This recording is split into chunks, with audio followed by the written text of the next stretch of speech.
Hi అండి. అందరికీ happy Sunday. మీ ఇంట్లో సండే స్పెషల్ ఏంటి? మా ఇంట్లో bagara rice, chicken curry. Chicken కర్రీలోకి నేను చూపిస్తున్నాను చూడండి. ఇవన్నీ వేసుకొని మంచిగా గ్యాస్ మీద వేయించుకున్న తర్వాత మిక్సీ వేసేయండి. మిక్సీ వేసుకునే ముందు ఎండు కొబ్బరి కూడా అందులో వేసేయండి. మిక్సీ పట్టేసి పక్కన పెట్టేసుకోండి. అది ఇప్పుడు బగారా రైస్ చూపిస్తున్నాను చూడండి. నేను ఆల్రెడీ బియ్యం ముందే కడిగేసి పెట్టేసుకున్నాను గంట ముందే.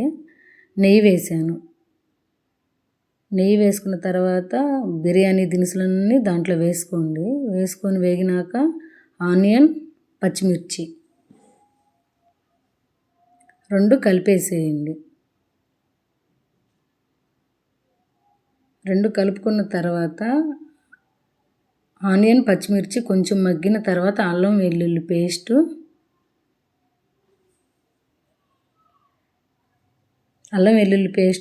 సాల్టు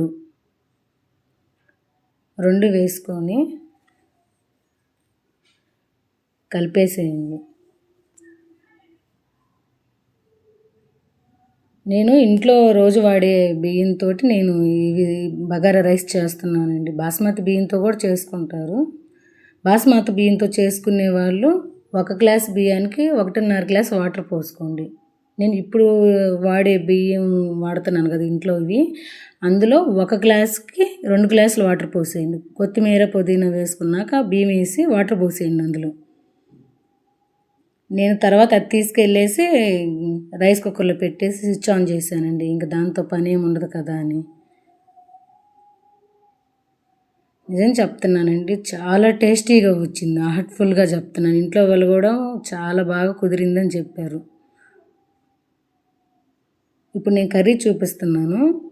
ఆయిల్ వేసాక పచ్చిమిర్చి, ఆనియన్ వేసి మంచిగా మగ్గనివ్వండి. నేను ఆల్రెడీ చికెన్లో పసుపు, అల్లం వెల్లుల్లి పేస్ట్ వేసి కలుపుకొని పక్కన పెట్టేశాను. అది ఇప్పుడు ఇందులో వేసేయాను. ఇంకా తర్వాత కారం వేసుకున్నాక సాల్ట్ వేసాను. కొంచెం పసుపు వేసాను, ఎందుకంటే నేను చికెన్ ఆల్రెడీ ముందే వేసి కలిపేసాను. ఇదంతా మంచిగా కలిపేసేయండి. ఒక 5 నిమిషాల తర్వాత టమాటా కూడా వేసేయండి అందులో.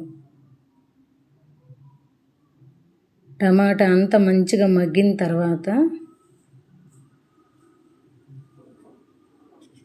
మూత పెట్టేసి వదిలేసేయండి. టమాటా మంచిగా మగ్గిద్ది. తర్వాత ముందుగా మనం మసాలా చేసుకున్నాము కదా, ఆ మసాలా వేసేయండి. కొత్తిమీర, పుదీనా వేసేయండి. నేను వాటర్ పోయలేదండి, మీరు చూస్తున్నట్టయితే చికెన్లోనే నీళ్ళు వాటర్ వచ్చేస్తాయి. Bagara rice, chicken curry Sunday special చాలా బాగుందండి. బాయ్.